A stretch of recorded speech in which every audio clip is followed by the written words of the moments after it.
ದಿವ್ಯಾಶಿ ಅವರೇ, ನಮಸ್ಕಾರ. ನಮಸ್ಕಾರ ಸರ್.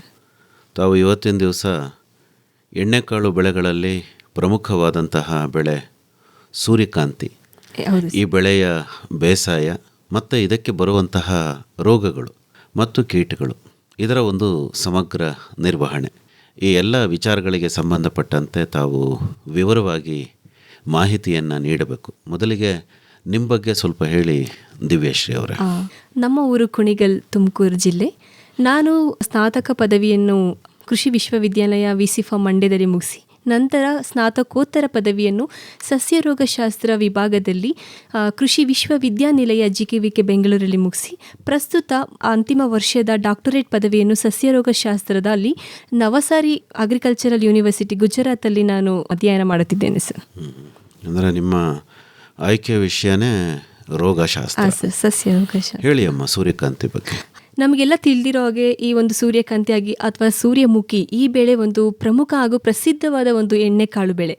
ಮೂಲತಃ ಇದು ಉತ್ತರ ಅಮೆರಿಕದಲ್ಲಿ ಮೊದಲನೇ ಬೆಳೆಯಾಗಿ ಕಂಡುಬಂದು ಇವಾಗ ಪ್ರಸ್ತುತ ಇದು ವಿಶ್ವಾದ್ಯಂತ ಇದು ಪ್ರಸಿದ್ಧವಾದ ಎಣ್ಣೆಕಾಳುಗಳಲ್ಲೊಂದಾಗಿ ಎಲ್ಲ ಕಡೆ ಇದನ್ನು ನಾವು ಬೆಳಿತೀವಿ. ನಮ್ಮ ದೇಶದಲ್ಲಿ ಅತಿ ಪ್ರಸಿದ್ಧವಾಗಿರುವಂಥ ಈ ಬೆಳೆ ಯಾವ ಯಾವ ರಾಜ್ಯಗಳಲ್ಲಿ ಬಹುಮುಖ್ಯವಾಗಿ ಬೆಳಿತೀವಿ? ಈ ದಕ್ಷಿಣ ವಲಯದಲ್ಲಿ ಅಂತ ಅಂದಾಗ ನಮ್ಮ ಕರ್ನಾಟಕ, ಆಂಧ್ರ ಪ್ರದೇಶ್, ತಮಿಳುನಾಡು ಹಾಗೂ ಮಹಾರಾಷ್ಟ್ರದಲ್ಲಿ ಮುಖ್ಯವಾಗಿ ಬೆಳಿತೀವಿ. ನಂತರ ದಕ್ಷಿಣ ವಲಯ ಅಂತ ನೋಡಿದಾಗ ಈ ಪಂಜಾಬ್, ಹರಿಯಾಣ, ಬಿಹಾರ್, ಉತ್ತರ ಪ್ರದೇಶದಲ್ಲಿ ಬೆಳಿತೀವಿ. ನಮ್ಮ ಕರ್ನಾಟಕದಲ್ಲಿ ಬೆಳೆಯುವಂತಹ ಮುಖ್ಯವಾದ ಜಿಲ್ಲೆಗಳು ಅಂತ ನೋಡಿದಾಗ ಮೈಸೂರು, ಚಾಮರಾಜನಗರ, ಗುಂಡ್ಲುಪೇಟೆ, ಧಾರವಾಡ, ರಾಯಚೂರು ಹಾಗೂ ಚಿಕ್ಕಬಳ್ಳಾಪುರ, ಬಾಗೇಪಲ್ಲಿ ಆ ಕಡೆ ಸೈಡಲ್ಲಿ ನಾವು ತುಂಬ ಅತಿ ಹೆಚ್ಚಾಗಿ ಬೆಳೀತಾ ಹೋಗ್ತೀವಿ. ಈ ಥರ ಒಟ್ಟು ವಿಸ್ತೀರ್ಣ ನಾವು ನಮ್ಮ ಭಾರತ ದೇಶದಲ್ಲಿ ಎಷ್ಟಿದೆ ಅಂತ ನಾವು ತಿಳ್ಕೊಳ್ಳೋದಾದರೆ, ನಾವು ಈ ಬೆಳೆ ಬೆಳೆಯುವಂತಹ ಒಟ್ಟು ವಿಸ್ತೀರ್ಣ 2.89 ಲಕ್ಷ ಎಕರೆಯಷ್ಟು ನಾವು ಬೆಳಿತೀವಿ ನಮ್ಮ ಭಾರತ ದೇಶದಲ್ಲಿ. ಅದೇ ಅದರ ಉತ್ಪಾದಕತೆ ಪ್ರತಿ ಹೆಕ್ಟೇರ್ಗೆ ಎಷ್ಟಿದೆ ಅಂತ ನೋಡೋದಾದರೆ 738 kg ಅಷ್ಟಿದೆ. ಈಗ ನಮ್ಮ ಕರ್ನಾಟಕದಲ್ಲಿ ಎಷ್ಟಿದೆ? ಒಟ್ಟು ವಿಸ್ತೀರ್ಣ ಬಂದು 1.89 ಲಕ್ಷ ಹೆಕ್ಟೇರಲ್ಲಿದೆ. ಅದರ ಉತ್ಪಾದಕತೆ ಪ್ರತಿ ಹೆಕ್ಟೇರ್ಗೆ 538 ಲಕ್ಷ ಟನ್ನಷ್ಟು ನಾವು ಬೆಳಿತೀವಿ. ಸೊ ಇದರಿಂದ ನಾವು ಏನು ತಿಳ್ಕೊಬೋದು? ನಮ್ಮ ಭಾರತದಲ್ಲಿ ಬೆಳೆಯುವಂಥ ಒಟ್ಟು ವಿಸ್ತೀರ್ಣದಲ್ಲಿ ಅರ್ಧಕ್ಕಿಂತ ಹೆಚ್ಚು ಭಾಗ ಹಾಗೂ 35% ಅತಿ ಉತ್ಪಾದನೆ ಹಾಗೂ ಉತ್ಪಾದಕತೆ ಹೆಚ್ಚು ಇರೋದು ನಮ್ಮ ಕರ್ನಾಟಕದಲ್ಲಿ. ಹಾಗಾಗಿ ನಮ್ಮ ಕರ್ನಾಟಕ ಸೂರ್ಯಕಾಂತಿ ರಾಜ್ಯವೆಂದೇ ಎಂಬ ಹೆಗ್ಗಳಿಕೆಗೆ ಪಾತ್ರವಾಗಿದೆ. ಆದರೆ ಇತ್ತೀಚಿನ ದಿನಗಳಲ್ಲಿ ಏನಾಗ್ತಿದೆ, ಇದರ ಉತ್ಪಾದನೆ ಹಾಗೂ ಉತ್ಪಾದಕತೆ ಪ್ರತಿದಿನ ಗಣನೀಯವಾಗಿ ಕ್ಷೀಣ ಆಗ್ತಿದೆ. ಇದರ ಇಳುವರಿ ಕಡಿಮೆ ಆಗುವಂಥದ್ದಕ್ಕೆ ಪ್ರಮುಖ ಕಾರಣಗಳಾದರೂ ಏನು? ಒಂದಿಷ್ಟು ನಾವು ಯಾವ ಥರ ಬೇಸಾಯ ಕ್ರಮಗಳಲ್ಲಿ ನಾವು ಬದಲಾವಣೆಗಳ ತಗೋಬೇಕು, ಯಾವ ಥರ ಬದಲಾವಣೆ ಹೊಂದಿಲ್ಲ ಅನ್ನೋದನ್ನ ತಿಳ್ಕೊಳ್ಳೋದಾದರೆ, ಮೊದಲನೇದಾಗಿ ನಾವು ಈ ಅಧಿಕ ಹಾಗೂ ಲಘು ಪೋಷಕಾಂಶಗಳ ಕೊರತೆ ಇರುವಂತಹ ಭೂಮಿಯನ್ನು ಆಯ್ಕೆ ಮಾಡ್ಕೊಳ್ತೀವಿ. ಹಾಗೂ ಪ್ರತಿ ಹಂತದಲ್ಲೂ ಸಹ ತೇವಾಂಶ ಒತ್ತಡನ ಕೊಡ್ತೀವಿ. ಈ ಕೀಟ ಹಾಗೂ ರೋಗ ಬಾಧೆಗಳ ಅತಿ ಹಾನಿ ಉಂಟು ಮಾಡೋದ್ರಿಂದ ಎಷ್ಟೋ 1% ಇಳುವರಿ ನಷ್ಟ ಆಗ್ತಾ ಹೋಗುತ್ತೆ. ನಾವು ಶಿಫಾರಸು ಮಾಡಿದಂತಹ ಸಾಲುಗಳ ಅಂತರಗಳನ್ನ ನಾವು ಕಾಪಾಡ್ದಲೇ ಇರುವಂಥದ್ದು ಹಾಗೂ ಶಿಫಾರಸು ಮಾಡಿ ದೃಢೀಕರಿಸಿದಂತಹ ಸೂಕ್ತವಾದ ಬೀಜಗಳ ಆಯ್ಕೆಗಳ ಬಿತ್ತನೆ ಬೀಜನ ಆಯ್ಕೆಯನ್ನು ಮಾಡ್ದಲೇ ಇರುವಂಥದ್ದು ಒಂದು ಕಾರಣ. ಈ ಎಲ್ಲ ಕಾರಣ ಹಾಗೂ ಹವಾಮಾನದ ವೈಪರೀತ್ಯ ಕಾರಣಗಳಿಂದ ನಾವು ಸರಿಯಾದ ಬೇಸಾಯ ಕ್ರಮಗಳನ್ನ ಮಾಡದಲೇ ಇರೋದ್ರಿಂದ ಇತ್ತೀಚೆಗೆ ಇಳುವರಿ ಕಡಿಮೆಯಾಗಿ ನಮ್ಮ ಕರ್ನಾಟಕ ರಾಜ್ಯದಲ್ಲಿ ಮೊದಲನೆಯ ಸ್ಥಾನದಿಂದ ಈಗ 2ನೇ ಸ್ಥಾನಕ್ಕೆ ಕುಗ್ತಾ ಇದೆ. ಸೊ ಹಾಗಾಗಿ ನಾವು ರೈತರಲ್ಲಿ ಇವಾಗಿನ ಪ್ರಸ್ತುತವಾಗಿ ಬೇಕಾಗಿರುವಂತಹ ಸರಿಯಾದ ವೈಜ್ಞಾನಿಕ ಬೇಸಾಯ ಕ್ರಮಗಳನ್ನ ನಾವು ಹೇಗೆ ರೂಢಿಸ್ಕೊಳ್ಬೇಕು, ಈ ಕೀಟ ಹಾಗೂ ರೋಗಾಣುಗಳ ಬಾಧೆಯಿಂದ ನಾವು ಹೇಗೆ ನಿರ್ವಹಣೆ ಕ್ರಮಗಳನ್ನ ಅಳವಡಿಸ್ಕೊಂಡು ನಾವು ಇಳುವರಿನ ಅತಿ ಹೆಚ್ಚು ಕುಗ್ದ ಹಾಗೆ ಮೊದಲನೇ ಸ್ಥಾನವನ್ನು ಕಾಪಾಡುತ್ತಾ ನಾವು ಸೂರ್ಯಕಾಂತಿ ಇಳುವರಿನ ಹೇಗೆ ಹೆಚ್ಚು ಉತ್ಪಾದನೆ ಮಾಡುತ್ತೇವೆ ಅನ್ನೋ ಕ್ರಮಗಳನ್ನ ಮಾತಾಡುವಂಥ ಹಾಗೂ ಅದ್ರ ಬಗ್ಗೆ ಮಾಹಿತಿನ ಹಂಚ್ಕೊಳ್ಳೋ ಅಂಥ ದಿನ ಇದು. ಮೊದಲನೇದಾಗಿ ನಾವು ಯಾವುದೇ ಒಂದು ಬೆಳೆ ಮಾಡಬೇಕು ಅಂದರೆ ಅದು ಯಾವ ಒಂದು ಜಾಗದಲ್ಲಿ ಬೆಳಿಬೇಕು, ಯಾವ ಒಂದು ಕಾಲದಲ್ಲಿ ಬೆಳಿಬೇಕು ಅನ್ನೋದನ್ನ ತಿಳ್ಕೊತೀವಿ. ಈ ಸೂರ್ಯಕಾಂತಿ 3 ಕಾಲದಲ್ಲೂ ಬೆಳಿಬೋದು, ಅಂದರೆ 3 ಹಂಗಾಮದಲ್ಲೂ ಬೆಳಿಬೋದು. ಹಾಗೆ ಯಾವುದೇ ಥರ ಭೂಮಿನೂ ಸಹ ನಾವು ಸೆಲೆಕ್ಟ್ ಮಾಡ್ಕೋಬೋದು. ಆದರೆ ನಮ್ಮಲ್ಲಿ ಒಂದು ಎಚ್ಚರಿಕೆ ಇರಬೇಕು. ಯಾವ ರೀತಿ ಮಣ್ಣಾದರೂ ಪರವಾಗಿಲ್ಲ, ಮರಳು ಮಿಶ್ರಿತದಿಂದ ಹಿಡಿದು ಕೆಂಪು ಹಾಗೂ ಕಪ್ಪು ಮಣ್ಣಾದರೂ ಸರಿ, ಅದರಲ್ಲಿ ಕಪ್ಪು ಮಣ್ಣು ತುಂಬ ಉತ್ತಮ ಅಂತ ಹೇಳ್ತೀವಿ. ಯಾವುದೇ ರೀತಿಯ ಭೂಮಿಯಲ್ಲಿ ಬೆಳೆಯಬೇಕಾದ್ರೆ ಯಾವುದೇ ಒಂದು ನೀರು ಸರಾಗವಾಗಿ ಹೋಗಿ ಅಲ್ಲೇ ನಿಂತ್ಕೊಳ್ದಲೇ ಇರುವಂತಹ ಸಾಮರ್ಥ್ಯನ ಹೊಂದಿರುವಂಥ ಒಂದು ಭೂಮಿನ ತಗೊಂಡ್ರೆ ಎಷ್ಟೋ ಒಂದು ಒತ್ತಡ, ಎಷ್ಟೋ ಒಂದು ರೋಗಾಣು ನಿರ್ವಹಣೆಗೆ ಅಲ್ಲೇ ನಾವು ಸೂಕ್ತ ಪರಿಹಾರ ನೀಡಿದ ಹಾಗೆ. ಆ ನಂತರ ಅಲ್ಲಿ ನಮಗೊಂದು ಗೊತ್ತಿರಬೇಕು, ನಾವು ಹಿಂಗಾರಾದರೂ ಬೆಳೀಲಿ, ಮುಂಗಾರು ಬೆಳೆನಾರ ಬೆಳೀಲಿ, ನಾವು ಬಿತ್ತನೆ ಮಾಡೋವಂಥ ಒಂದು ಸಮಯ ಇರುತ್ತಲ್ಲ, ಅದು ಮುಂದೆ ಹೂ ಬಿಡೋವಂಥ ಟೈಮು ಯಾವುದೇ ಥರ ಅತಿಯಾದ ಬಿರುಗಾಳಿ, ನಿರಂತರ ಮಳೆಗೆ ತಗುಲಿದ ಹಾಗೆ, ಅದರಿಂದ ಹಾನಿ ಉಂಟಾಗದ ಹಾಗೆ ನಾವು ಒಂದಿಷ್ಟು ತಕ್ಕ ಸೂಕ್ತವಾಗಿ ಮಾರ್ಪಡಿಸ್ಕೊಳ್ಳೋದು ತುಂಬ ಅವಶ್ಯಕತೆ. ಸೊ ಈಗ ಭೂಮಿಯೆಲ್ಲ ಆಯ್ಕೆ ಮಾಡ್ಕೊಂಡ್ವಿ. ನೆಕ್ಸ್ಟ್ ನಾವು ಭೂಮಿನ ಯಾವ ಥರ ಹದ ಮಾಡ್ಕೋಬೇಕು, ಬಿತ್ತನೆ ವಿಧಾನನ ನಾವು ಯಾವ ಥರ ತಗೋಬೇಕು ಅಂತ ಅಂದಾಗ ನಮಗೆ ಗೊತ್ತು, ಬಿತ್ತನೆ ಮಾಡೋಕ್ಕೆ ಮುಂಚೆ ನಾವು ಒಂದು ಮಾಗಿ ಉಳುಮೆ ಅಂತ ಒಂದು ಬೇಸಿಗೆ ಕಾಲದಲ್ಲಿ ಮಾಡ್ತೀವಿ. ಅದು ಒಂದು ಅಡಿ ಹತ್ರ ಉಳುಮೆ ಮಾಡಿ 2 ಸಲ ಲಘುವಾಗಿ ಉಳುಮೆ ಮಾಡಬೇಕು. ಆ ಉಳುಮೆ ಮಾಡಿದ ನಂತರ ಪ್ರಧಾನವಾಗಿ ಆವಾಗ ಪ್ರಥಮ ಹಂತವಾಗಿ ನಾವು ಒಂದಿಷ್ಟು ಗೊಬ್ಬರಗಳನ್ನ ಕೊಡಬೇಕು. ಈ ಚೆನ್ನಾಗಿ ಕೊಳೆತ ಕೊಟ್ಟಿಗೆ ಗೊಬ್ಬರ ಆಗಿ ಕಾಂಪೋಸ್ಟ್ ಗೊಬ್ಬರನ ನಾವು 1 ಎಕರೆಗೆ 2.5 ಇಂದ 3 ಟನ್ನಷ್ಟು ನಾವು ಬಳಸ್ತಾ ಹೋಗ್ಬೋದು. ಅದನ್ನು ಪ್ರಥಮ ಹಂತವಾಗಿ ನಾವು ಮಣ್ಣಿನಲ್ಲಿ ಸೇರಿಸಿ ನಂತರ ಅದನ್ನು ಭೂಮಿನ ಹದ ಮಾಡಿ ಪ್ರತಿ ಸಾಲುಗಳನ್ನ ನಾವು ಮಾಡ್ತಾ ಹೋಗ್ಬೇಕು. ಆದರೆ ನೆನಪಿರಲಿ, ಆ ಸಾಲುಗಳ ಮಧ್ಯ ಕಡ್ಡಾಯವಾಗಿ 2 ಅಂತರಗಳನ್ನ ನಾವು ಮಾಡಲೇಬೇಕು. ಆ ಸಾಲುಗಳನ್ನು ಮಾಡಿದ ನಂತರ ಈ ರಾಸಾಯನಿಕ ಗೊಬ್ಬರಗಳನ್ನ ನಾವು ಒಂದಿಷ್ಟು ಶಿಫಾರಸು ಮಾಡ್ತೀವಿ, ಒಂದಿಷ್ಟು ಪ್ರಮಾಣ ಅಂತ. ನಾವಿವಾಗ ಸೂರ್ಯಕಾಂತಿನ ನೀರಾವರಿಲಿ ತಗೊಳ್ಳೋದಾಗ್ಲಿ, ಮಳೆ ಆಶ್ರಿತದಲ್ಲಿ ತಗೊಳ್ಳೋದಾಗ್ಲಿ, ಈ ಪ್ರಮಾಣ ಬದಲಾಗ್ತಾ ಹೋಗುತ್ತೆ. ಈ ನೀರಾವರಿಲಿ ನಾವು ಒಟ್ಟು ಪ್ರಮಾಣ ನಮಗೆ ಸಾರಜನಕ, ರಂಜಕ ಹಾಗೂ ಪೊಟ್ಯಾಶ್ ಎಷ್ಟು ಬೇಕು ಅಂತಂದರೆ 36 kg, 36 kg ಹಾಗೂ 15 kg. ಅದೇ ನಮ್ಮ ಮಳೆ ಆಶ್ರಿತದಲ್ಲಿ ಸ್ವಲ್ಪ ಕಡಿಮೆ, ಅಂದರೆ 15 kg ಸಾರಜನಕ, 10 kg ರಂಜಕ ಹಾಗೂ 15 kg ಪೊಟ್ಯಾಶ್ನ ತಗೋತೀವಿ. ಯಾಕೆ ಇದು ಕಡಿಮೆ? ಮಳೆ ಆಶ್ರಿತದಲ್ಲಿ ನಾವು ರಾಸಾಯನಿಕ ಗೊಬ್ಬರನ ಕಡಿಮೆ ಬಳಸಬೇಕು ಅಂತಂದಾಗ ಇದರ ಪ್ರಮಾಣ ಎಷ್ಟು ಮಟ್ಟಿಗೆ ಇರುತ್ತೋ ನಾವು ಅಷ್ಟು ಪ್ರಮಾಣಕ್ಕಷ್ಟೇ ನಾವು ಶಿಫಾರಸು ಮಾಡಬೇಕು. ಹಾಗೂ ನೀರಿಲ್ಲದ ಕೊರತೆ ಇದ್ದಾಗ ಇದರ ಹೀರುವಿಕೆ ಯಾವತ್ತೂ ಸಹ ಕಡಿಮೆ ಇದ್ದೇ ಇರುತ್ತೆ. ಹಾಗಾಗಿ ನೀರಾವರಿ ಪ್ರದೇಶದಲ್ಲಿ ಬೆಳೆಯೋ ಬೆಳೆಗೆ ನಾವು ಸ್ವಲ್ಪ ಜಾಸ್ತಿನೇ ಆ ರಾಸಾಯನಿಕನ ಶಿಫಾರಸು ಮಾಡ್ತೀವಿ, ಹಾಗೂ ಅದಕ್ಕಿಂತ ಸ್ವಲ್ಪ ಕಡಿಮೆ ಇರುತ್ತೆ. ಸೊ ಇದರ ಅನುಸಾರವಾಗಿ ನಾವು ಮಣ್ಣಿನಲ್ಲಿ ಪ್ರಥಮ ಹಂತವಾಗಿ ಸೇರಿಸ್ಕೊಳ್ಳುವಾಗ ಏನು ಮಾಡಬೇಕು, ಈ ಸಾರಜನಕನ ಅರ್ಧ ಭಾಗದಷ್ಟು ಬಳಸಬೇಕು ಮತ್ತು ರಂಜಕ ಮತ್ತು ಪೊಟ್ಯಾಷನ್ನು ಪೂರ್ತಿ ಪ್ರಮಾಣದಲ್ಲಿ ನಾವು ಆ ಒಂದು ಹಂತದಲ್ಲಿ ಹಾಕಬೇಕು. ಈ ಮಿಕ್ಕಿದ ಸಾರಜನಕನ ಏನು ಮಾಡಬೇಕು, ಅದನ್ನು 30-35 ದಿನಗಳ ನಂತರ ಅದನ್ನು ನಾವು ಮಿಕ್ಕಿದ ಸಾರಜನಕ ಪ್ರಮಾಣವನ್ನು ನಾವು ಭೂಮಿಗೆ ಸೇರಿಸ್ತಾ ಹೋಗಬೇಕು. ಯಾಕೆ ಅಂತಂದರೆ ಈ ಸಾರಜನಕ ಒಂದು ಪ್ರತಿ ಹಂತದಲ್ಲೂ ಸಹ ತುಂಬ ಮುಖ್ಯ. ನಮ್ಮ ಸೂರ್ಯಕಾಂತಿ ಬೆಳೆಗೆ ಅಥವಾ ಯಾವುದೇ ಒಂದು ಬೆಳೆಗಾದ್ರೂ ಅದರ ಹೀರುವಿಕೆನ ಪ್ರಮಾಣನ ನಾವು ಹೆಚ್ಚಿಸೋದಕ್ಕೆ ಅದನ್ನು ನಾವು ವಿವಿಧ ಹಂತಗಳಲ್ಲಿ ನಾವು ಇಷ್ಟಿಷ್ಟು ಪ್ರಮಾಣದಲ್ಲಿ ಅಂತ ನಾವು ಅದನ್ನು ಡಿವೈಡ್ ಮಾಡ್ಕೊಂಡು ಆಗ್ತಾ ಹೋಗಬೇಕು. ಇದು ಆದ ನಂತರ 2 ಸಾಲಿನ ಮಧ್ಯೆ 2 ಅಡಿ ಅಂತರ ಕೊಡ್ತೀರಾ, ಆದರೆ ಒಂದೇ ಸಾಲಿನಲ್ಲಿ ನಾವು ಒಂದು ಗಿಡದಿಂದ ಇನ್ನೊಂದು ಗಿಡಕ್ಕೆ ನಾವು 1 ಅಡಿನ ಕಡ್ಡಾಯವಾಗಿ ಅಂತರನ ಕಾಪಾಡ್ಕೊಳ್ಬೇಕು.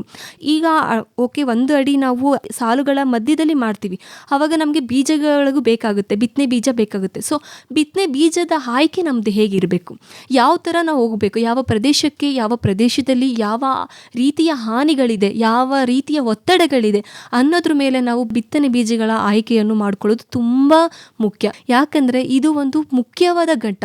ಇಲ್ಲಿ ನಾವು ಸೂಕ್ತವಾದ ಆಯ್ಕೆನ ಮಾಡಿಕೊಂಡ್ರೆ ಮಾತ್ರ ಮುಂದಿನ ಇಳುವರಿ ಇದ್ರ ಮೇಲೆ ನಮ್ಮದು ಡಿಪೆಂಡ್ ಆಗಿರುತ್ತೆ ಬೆಳೆದು. ಸೊ ಈ ಬೀಜಗಳ ಆಯ್ಕೆ ಅಂತ ಬಂದಾಗ ನಾನು ಒಂದಿಷ್ಟು ತಳಿಗಳನ್ನ ನಮ್ಮ ಈ ಕೃಷಿ ವಿಶ್ವವಿದ್ಯಾಲಯದಲ್ಲಿರುವಂತಹ AICRP ಸನ್ಫ್ಲವರ್ ಅಖಿಲ ಭಾರತ ಸುಸಂಘಟಿತ ಸೂರ್ಯಕಾಂತಿ ಸಂಶೋಧನಾ ಕೇಂದ್ರ ಇದೆ ಬೆಂಗಳೂರಲ್ಲಿ, ಅಲ್ಲಿಂದ ಬಿಡುಗಡೆ ಆದಂತಹ ಒಂದಿಷ್ಟು ಪ್ರಸಿದ್ಧವಾದ ತಳಿಗಳ ಬಗ್ಗೆ ನಾವು ತಿಳ್ಕೊಳ್ತಾ ಹೋಗಬೇಕು. ಅದನ್ನು ನಾವು KBSH ಇಂದ ನಾವು ಗುರುತಿಸ್ಪಡ್ತೀವಿ. ಕರ್ನಾಟಕ ಬೆಂಗಳೂರು ಸನ್ಫ್ಲವರ್ ಹೈಬ್ರಿಡ್ ಅಂತ ಶುರುವಾಗುತ್ತೆ. ಅದರ ಸಂಖ್ಯೆಗನುಸಾರವಾಗಿ ಇದು ಬದಲಾಗ್ತಾ ಹೋಗುತ್ತೆ, ಯಾವುದಕ್ಕೆ ಯಾವ ವಿಶಿಷ್ಟ ಗುಣಗಳಿದೆ ಅನ್ನೋದು ಹೋಗ್ತಾ ಹೋಗುತ್ತೆ. ಇವಾಗ ನಾವು ಮುಂಗಾರಿನಲ್ಲಿ ತಗೋತೀವಿ ಅಂತಂದರೆ KBSH 41-42 ನಾವು ಆಯ್ಕೆ ಮಾಡ್ಕೊಳ್ಬೇಕು ಪ್ರಮುಖವಾಗಿ, ಹಾಗೂ ಎಲ್ಲ ಕಡೆ ಇದನ್ನು ನಾವು ಬಳಸ್ತೀವಿ ಮುಂಗಾರಿನಲ್ಲಿ. ಅಲ್ಲಿ ಅದರ ಅವಧಿಗಳೆಷ್ಟು, ಅದಕ್ಕೆ 90-92 ದಿನ ಅವಧಿ ಸಾಕು. ಇದರ ಒಂದು ವಿಶಿಷ್ಟ ಗುಣ ಏನಂತಂದರೆ ನಾವು ಮುಂಗಾರಿನಲ್ಲಿ ತಗೊಳ್ಳೋದ್ರಿಂದ ಅದರದ್ದು ನೀರಿನ ಒತ್ತಡನ ಅದು ಸಹಿಷ್ಣುತೆ ಜಾಸ್ತಿ ಇರುತ್ತೆ ಈ ಒಂದು ತಳಿಗಳಲ್ಲಿ. ಈಗ ಹಿಂಗಾರಿಗೆ ಬಂದರೆ ಹಿಂಗಾರಲ್ಲಿ ನಮಗೆ ಬೇಕಾಗಿರುವಂಥದ್ದು ಏನಂದರೆ KBSH 44 ಹಾಗೂ KBSH 53. ಇವೆರಡು ತಳಿಗಳು ಒಂದು ಪ್ರಸಿದ್ಧವಾದ ತಳಿಗಳು ಹಿಂಗಾರಿನಲ್ಲಿ ನಾವು ಬೆಳೆಯೋದ್ರಲ್ಲಿ. ಅದರಲ್ಲಿ KBSH 53 ಅನ್ನೋದು ಈ ಒಂದು ಬೂದಿ ರೋಗ ಅಂತ ಬರುತ್ತೆ ನಮ್ಮ ಸೂರ್ಯಕಾಂತಿಲಿ, ಅದಕ್ಕೆ ಇದು ಸಂಕರ್ಣ ತಳಿ ಅಂತಲೇ ಕರಿತೀವಿ. ಅಂದರೆ ಅದನ್ನ ತಡೆಗಟ್ಟೋ ಶಕ್ತಿ ಈ ಒಂದು ತಳಿಲಿ ಇರುತ್ತೆ. ನಂತರ ಈ ಬೇಸಿಗೆಗಾಲದಲ್ಲಿ ಮಾಡುವಂತಹ ಬೆಳೆಗೆ ನಮಗೆ ಅತಿಯಾದ ಸೂಕ್ತವಾಗಿರುವಂಥದ್ದು KBSH 78. ಇದರ ಅಲ್ಪ ಕಾಲಾವಧಿ ಇದೆ, ಅಂದರೆ ಒಂದು 82ರಿಂದ 85 ದಿನಗಳ ಇದರದ್ದು ಕಾಲಾವಧಿ ಇರುತ್ತೆ ಈ ಒಂದು ತಳಿಗೆ. ಇದನ್ನು ನಾವು ಬೇಸಿಗೆಗಾಲದಲ್ಲಿ ಮಾಡಬೇಕು ಅಂತ ಅಂದಾಗ ಇದನ್ನು ನಾವು ಆಯ್ಕೆ ಮಾಡ್ಕೊಳ್ಳೋದು ತುಂಬ ಉತ್ತಮ. ಇನ್ನು ಬರುವಂಥ ಎಷ್ಟೋ ಬೇರೆ ತಳಿಗಳು ನಾನು ರೋಗ ನಿವಾರಣೆಗಳ ಬಗ್ಗೆ ಮಾತಾಡುವಾಗ ನಾನು ನಿಮಗೆ ತಿಳಿಸ್ಕೊಡ್ತೀನಿ. ಈ ಬೀಜಗಳ ಆಯ್ಕೆ ಆದಮೇಲೆ ಆ ಬೀಜನ ನಾವು ಹೊಲದಲ್ಲಿ ಬಿತ್ತೋಕ್ಕೂ ಮುಂಚೆ ನಮಗೆ ಮುಖ್ಯವಾಗಿ ಮಾಡುವಂತಹ ಬೀಜೋಪಚಾರ ಹಾಗೂ ಅದನ್ನು ಬೀಜನ ಹೇಗೆ ಹದ ಮಾಡ್ಕೋಬೇಕು ಅನ್ನೋದ್ರ ಬಗ್ಗೆ ತಿಳಿತಾ ಹೋಗೋಣ. ಈಗ ಕುಷ್ಕಿ ಬೆಳೆ ಅಂದರೆ ನಮಗೆ ಗೊತ್ತು, ಅಂದರೆ ಒಂದು ಡ್ರೈ ಲ್ಯಾಂಡ್ ವೆದರ್ ಅಂತ ಕರಿತೀವಿ. ಆ ಕುಷ್ಕಿ ಬೆಳೆ ಬೆಳೆಯುವಾಗ ಈ ಬೀಜನ ಬಿತ್ತೋ ಮುಂಚೆ ಒಂದು ಸುಮಾರು 14 ಗಂಟೆ ಮುಂಚೆ ನಾವು ನೀರಲ್ಲಿ ನೆನೆಸ್ಬೇಕು. ನಂತರ ಅದನ್ನು ನೆರಳಲ್ಲಿ ಒಣಗಿಸಿ ಅದನ್ನು ಬಿತ್ತುವುದು ತುಂಬ ಸೂಕ್ತ. ಇದರಿಂದ ಏನಾಗುತ್ತೆ ಈ ಥರ ಮಾಡೋದ್ರಿಂದ ಅಂದರೆ ಆ ಬೀಜ ಶೀಘ್ರವಾಗಿ ಮತ್ತು ಸಮಾನವಾಗಿ ಮೊಳಕೆ ಹೊಡೆಯುವಂಥ ಚಾನ್ಸಸ್ ತುಂಬ ಚೆನ್ನಾಗಿರುತ್ತೆ ನಮ್ಮ ಒಂದು ಹೊಲದಲ್ಲಿ. ಅದಕ್ಕೆ ಸಹಕಾರನ ಚೆನ್ನಾಗಿ ನೀಡುತ್ತೆ. ಈಗ ಬೀಜೋಪಚಾರ ಬಗ್ಗೆ ತಿಳ್ಕೋಬೇಕು ಅಂತ ಅಂದಾಗ ಮೊದಲು ನಾನು ಜೈವಿಕ ಗೊಬ್ಬರಗಳನ್ನ ಬಳಸಿ ಬೀಜೋಪಚಾರ ಹೇಗೆ ಮಾಡ್ತೀವಿ ಅಂತ ಹೇಳ್ತೀನಿ. ನಾವು ತುಂಬ ಪ್ರಮುಖವಾಗಿರುವಂತಹ ಜೈವಿಕ ಗೊಬ್ಬರ ಅಂದರೆ ಈ ಟ್ರೈಕೋಡರ್ಮಾ, ಸೂಡೋಮೋನಾಸ್, ಅಜೋಟೋಬ್ಯಾಕ್ಟರ್ ಅಂತ ಬರ್ತವೆ. ಇವು ನಾವು ಅಂಗಡಿಲಿ ನಾವು ಮಾರ್ಕೆಟಲ್ಲಿ ಪ್ಯಾಕೆಟ್ ಅದೇ ಹೆಸರಲ್ಲಿ ಅಜೋಟೋಬ್ಯಾಕ್ಟರ್, ಟ್ರೈಕೋಡರ್ಮಾ ಅಂತಲೂ ಸಹ ನಮಗೆ ಸಿಗ್ತವೆ. ಈ ಥರ ಜೈವಿಕ ಗೊಬ್ಬರಗಳನ್ನ ತಗೊಂಬಂದು ಸುಮಾರು ಪ್ರತಿ 1 kg ಬಿತ್ತನೆ ಬೀಜಕ್ಕೆ ನಾವು ಟ್ರೈಕೋಡರ್ಮಾ ಆದರೆ 4 ಗ್ರಾಮ್ನ ನಾವು ಹಾಕಿ ಬೀಜೋಪಚಾರ ಮಾಡಬೇಕು. ಅಜೋಟೋಬ್ಯಾಕ್ಟರ್, ಸೂಡೋಮೋನಾಸ್ ಆದರೆ 8ರಿಂದ 10 ಗ್ರಾಮು ಪ್ರತಿ 1 kg ಬಿತ್ತನೆ ಬೀಜಕ್ಕೆ ನಮಗೆ ಬೇಕಾಗುತ್ತೆ. ಆ ನಂತರ ಒಂದಿಷ್ಟು ರಾಸಾಯನಿಕ ಕೆಮಿಕಲ್ಸ್ಗಳ್ನು ಸಹ ನಾವು ಬೀಜೋಪಚಾರಕ್ಕೆ ಬಳಸ್ತೀವಿ. ತುಂಬ ಸಾಮಾನ್ಯವಾಗಿ ಬಳಸೋದು ಏನಕ್ಕೆ ಅಂತಂದರೆ ಈ ಥೈರಮು ಮತ್ತು ಮ್ಯಾಂಕೋಸೆಬ್, ಸ್ಯಾಫ್ ಅಂತ ನಿಮಗೆ ಸಿಗುತ್ತೆ. ಆ ಒಂದು ರಾಸಾಯನಿಕದಿಂದ 2 ಗ್ರಾಮ್ ಸಾಕು. 1 kg ಬಿತ್ತನೆ ಬೀಜಕ್ಕೆ 2 ಗ್ರಾಮ್ ನೀವು ಬೀಜೋಪಚಾರ ಮಾಡಿ ಅದನ್ನು ಒಂದು ನೆರಳಲ್ಲಿ ಒಣಗಿಸಿ ಆನಂತರ ನೀವು ಬಿತ್ತನೆ ಮಾಡಬೇಕು. ಸರ್, ಈ ಬೀಜೋಪಚಾರ ಯಾಕೆ ಬೇಕು, ಏನಕ್ಕೆ ಮಾಡಬೇಕು ನಾವು ಇದನ್ನು? ಇದು ಒಂಥರ ಮುನ್ನೆಚ್ಚರಿಕೆ ಕ್ರಮ.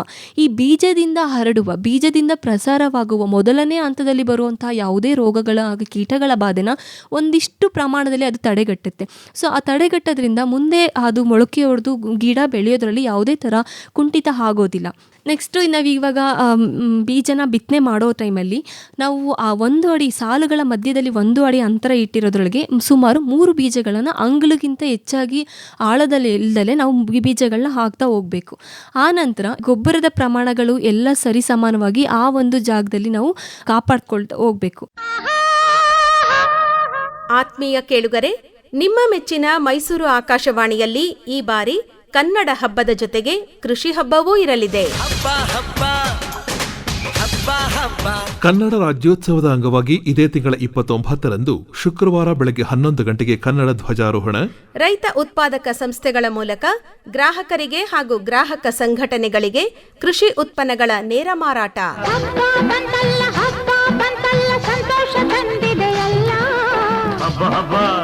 ಭಾರಿ ಹಬ್ಬ ನಿನಗಾಗಿ ನನಗಾಗಿ ಬಂದಿದೆ ಈ ದಿನ. ಗ್ರಾಮೀಣ ತಿಂಡಿ ತಿನಿಸುಗಳ ವಿಶೇಷ ಮಾರಾಟ, ಸಂಜೆ 4 ಗಂಟೆಗೆ ರೈತ ಉತ್ಪಾದಕ ಸಂಸ್ಥೆಗಳ ಸಬಲೀಕರಣ ಕುರಿತ ಕಾರ್ಯಾಗಾರ, ಸಂಜೆ 6 ಗಂಟೆಯಿಂದ 8 ಗಂಟೆ ತನಕ ಸಾಂಸ್ಕೃತಿಕ ಕಾರ್ಯಕ್ರಮಗಳು. ಎಲ್ಲೆಲ್ಲೂ ಸಂಗೀತವೇ, ಎಲ್ಲೆಲ್ಲೂ ಸೌಂದರ್ಯವೇ. ಬನ್ನಿ ನಮ್ಮ ಕನ್ನಡ ಹಬ್ಬದಲ್ಲಿ ಸಡಗರ ಸಂಭ್ರಮದಿಂದ ಭಾಗವಹಿಸಿ. ಕೃಷಿ ಹಬ್ಬದಲ್ಲಿ ಕೃಷಿ ಉತ್ಪನ್ನಗಳ ಖರೀದಿ ಮೂಲಕ ರೈತರಿಗೆ ನೆರವಾಗಿ